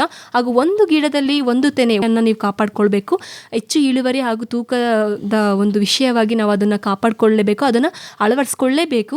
ಆ ನಂತರ ನಮಗೆ ಬೇಕಾಗಿರುವಂಥದ್ದು ಹಾರ್ವೆಸ್ಟಿಂಗ್ ಟೈಮ್, ಅಂದರೆ ಕಟಾವು ಟೈಮಲ್ಲಿ ನಾವು ಹೇಗೆ ಕಂಡುಹಿಡಿಬೋದು ಕಟಾವು ಟೈಮು ಅಂತ ಅಂದಾಗ, ಈ ನಿಂಬೆ ಹಣ್ಣಿನ ಕಲರ್ ಹಳದಿ ಬಣ್ಣಕ್ಕೆ ತಿರುಗಿರುತ್ತೆ ತೆನೆ ಹಿಂದೆ, ಹಾಗೂ ಈ ಸೂರ್ಯನ ದಿಕ್ಕನ್ನು ಅದು ಕಟಾವಿಗೆ ಬಂದಾಗ ಅದು ತಿರುಗೋದಿಲ್ಲ, ಅದು ಒಂದೇ ನೇರವಾಗಿ ನಿಂತಿರುತ್ತೆ. ಹಾಗೂ ಈ ನಿಂಬೆ ಹಣ್ಣಿನ ಹಳದಿ ಕಲರ್ ಇರುತ್ತೆ. ಆ ಒಂದು ಸಮಯದಲ್ಲಿ ನಾವು ಒಣಗಿದ ನಂತರ ಕಟಾವು ಮಾಡಬೇಕು. ಇದ್ರ ಮಧ್ಯೆ ನಮಗೆ ಪಕ್ಷಿಗಳ ಹಾನಿ ಇರುತ್ತೆ. ಆ ಪಕ್ಷಿಗಳ ಹಾನಿಗೆ ನಾವು ತುಂಬ ಮುಖ್ಯವಾಗಿ ಈ ಬಲೆಗಳನ್ನ ಹಾಕುವಂಥದ್ದು, ಈ ಗೋಣಿ ಚೀಲದ ನಾವು ಕವರ್ ಮಾಡೋದಂಥದ್ದಾಗಿರ್ಬೋದು, ತೆನೆಗಳನ್ನ ಮತ್ತು ಶಬ್ದದಿಂದ ಅದನ್ನು ಓಡಿಸೋದಾಗಿರ್ಬೋದು. ಅದ್ರ ಮುಖಾಂತರ ಪಕ್ಷಿ ಹಾನಿಗಳನ್ನ ಕಮ್ಮಿ ಮಾಡಿಕೊಂಡು ಕಟಾವು ನಂತರ ನಾವು ಅದು ಚೆನ್ನಾಗಿ ಆ ಒಂದು ಕಾಳುಗಳನ್ನ 7ರಿಂದ 9% ಅಷ್ಟು ಇರೋಷ್ಟು ತೇವಾಂಶದಷ್ಟು ನಾವು ಒಣಗಿಸಿ ಅದನ್ನು ಒಂದು ಸೂಕ್ತವಾದ ಕ್ರಮದಲ್ಲಿ ನಾವು ಮಾಡ್ತಾ ಹೋಗ್ಬೋದು. ಹಿಂದೆಲ್ಲ ಕೃತಕ ಪರಾಗಸ್ಪರ್ಶ ಮಾಡೋರು, ಅಂದರೆ ಕೈಗೊಂದು ಬಿಳಿ ಬಟ್ಟೆ ಕಟ್ಕೊಂಡು ಹೂ ಮೇಲೆ ಕೈ ಆಡಿಸೋರು. ಹೌದು ಸರ್. ಈಗ ಬಂದಿರುವಂತಹ ತಳಿಗಳಿಗೆ ಅದು ಅಗತ್ಯ ಇಲ್ವಾ? ಇಲ್ಲ ಸರ್, ಅದ್ರದ್ದು ಅಗತ್ಯ ಅಷ್ಟಿಲ್ಲ ಸರ್. ಇವಾಗ ಪಾಲಿನೇಷನ್ ಅನ್ನೋದು ಪರಾಗಸ್ಪರ್ಶ ಅಂತೀವಿ, ಅದಾಗದೇ ಅದು ಆಗುತ್ತೆ ಸರ್. ಅಷ್ಟು ಕೃತಕವಾಗಿ ಬೇಕಾಗಿಲ್ಲ. ನಾವು ಜೇನು ಕೃಷಿ ಅಳವಡಿಸೋದ್ರಿಂದ ಜೇನು ಕೃಷಿಯಿಂದನೂ ಸಹ ಅದು ಸ್ವಾಭಾವಿಕವಾಗಿ ತುಂಬಾ ಚೆನ್ನಾಗಿ ಪರಾಗಸ್ಪರ್ಶ ಕ್ರಿಯೆಗೆ ಸಹಾಯ ಮಾಡುತ್ತೆ. ಅಂದ್ರೆ ಕಾಳಿನ ಎಣ್ಣೆ ಅಂಶ ಉತ್ತಮ ಆಗಬೇಕು, ಒಳ್ಳೆ ಇಳುವರಿ ಸಿಗಬೇಕು ಅಂತಂದ್ರೆ ತಾವು ಇದುವರೆಗೂ ಹೇಳಿರುವಂತಹ ಎಲ್ಲ ಬೇಸಾಯ ವಿಧಾನವನ್ನು ಅನುಸರಿಸಬೇಕು. ಹೌದು ಸರ್. ಆತ್ಮೀಯ ಕೇಳುಗರೆ, ನಿಮ್ಮ ಮೆಚ್ಚಿನ ಮೈಸೂರು ಆಕಾಶವಾಣಿಯಲ್ಲಿ ಈ ಬಾರಿ ಕನ್ನಡ ಹಬ್ಬದ ಜೊತೆಗೆ ಕೃಷಿ ಹಬ್ಬವೂ ಇರಲಿದೆ. ಕನ್ನಡ ರಾಜ್ಯೋತ್ಸವದ ಅಂಗವಾಗಿ ಇದೇ ತಿಂಗಳ 29ರಂದು ಶುಕ್ರವಾರ ಬೆಳಗ್ಗೆ 11 ಗಂಟೆಗೆ ಕನ್ನಡ ಧ್ವಜಾರೋಹಣ, ರೈತ ಉತ್ಪಾದಕ ಸಂಸ್ಥೆಗಳ ಮೂಲಕ ಗ್ರಾಹಕರಿಗೆ ಹಾಗೂ ಗ್ರಾಹಕ ಸಂಘಟನೆಗಳಿಗೆ ಕೃಷಿ ಉತ್ಪನ್ನಗಳ ನೇರ ಮಾರಾಟ. ಹಬ್ಬ ಬಂತಲ್ಲ ಸಂತೋಷ ತಂದಿದೆಯಲ್ಲ, ಭಾರಿ ಹಬ್ಬ ನಿನಗಾಗಿ ನನಗಾಗಿ ಬಂದಿದೆ ಈ ದಿನ. ಗ್ರಾಮೀಣ ತಿಂಡಿ ತಿನಿಸುಗಳ ವಿಶೇಷ ಮಾರಾಟ. ಸಂಜೆ 4 ಗಂಟೆಗೆ ರೈತ ಉತ್ಪಾದಕ ಸಂಸ್ಥೆಗಳ ಸಬಲೀಕರಣ ಕುರಿತ ಕಾರ್ಯಾಗಾರ. ಸಂಜೆ 6 ಗಂಟೆಯಿಂದ 8 ಗಂಟೆ ತನಕ ಸಾಂಸ್ಕೃತಿಕ ಕಾರ್ಯಕ್ರಮಗಳು. ಎಲ್ಲೆಲ್ಲೂ ಸಂಗೀತವೇ, ಎಲ್ಲೆಲ್ಲೂ ಸೌಂದರ್ಯವೇ. ಬನ್ನಿ, ನಮ್ಮ ಕನ್ನಡ ಹಬ್ಬದಲ್ಲಿ ಸಡಗರ ಸಂಭ್ರಮದಿಂದ ಭಾಗವಹಿಸಿ. ಕೃಷಿ ಹಬ್ಬದಲ್ಲಿ ಕೃಷಿ ಉತ್ಪನ್ನಗಳ ಖರೀದಿ ಮೂಲಕ ರೈತರಿಗೆ ನೆರವಾಗಿ.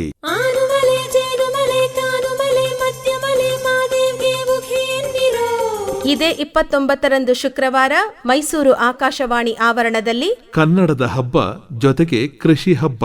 ಹಬ್ಬವ ಮಾಡೋಣ ಬನ್ನಿರೋ, ಎಲ್ಲ ಬನ್ನಿರೋ.